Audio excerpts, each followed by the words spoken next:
À cause d'une législation, Camilla Parker Bowles a fait une croix sur plusieurs centaines de milliers d'euros.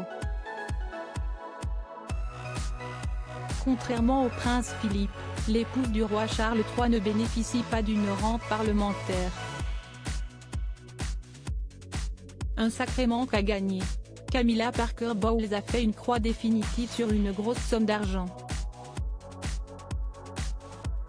C'est ce que suggère un rapport sur les finances de la maison royale.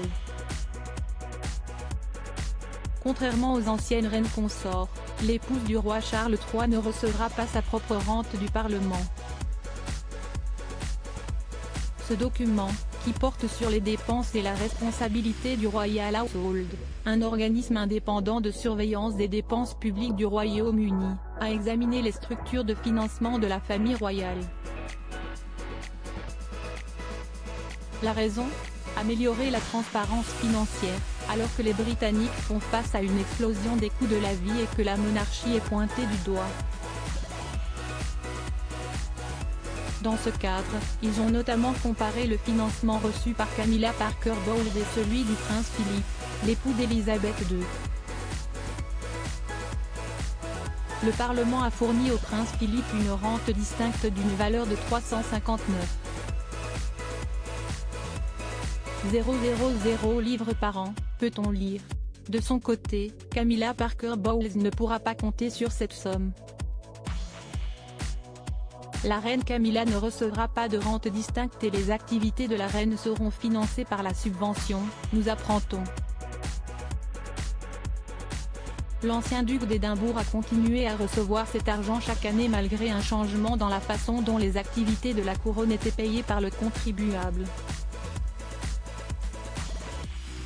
La loi a récemment été remplacée par une subvention souveraine, basée sur un pourcentage des bénéfices du domaine de la couronne.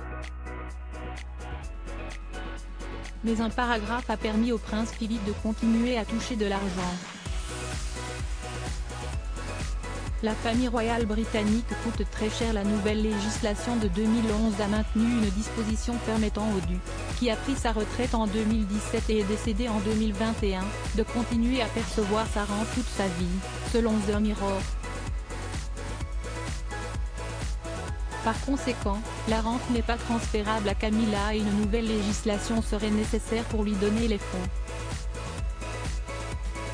Dans ce rapport, on apprend également qu'un total de 185,1 millions de livres a été dépensé pour la rénovation du palais de Buckingham entre 2017 et 2023. Au cours du dernier exercice, les dépenses totales de la maison royale s'élevaient à 117,3 millions de livres, dont 107,5 millions de livres provenaient de fonds publics. D'ici quelques années, un parc éolien devrait permettre à la couronne de gagner 1 milliard supplémentaire chaque année. Mais pas à Camilla.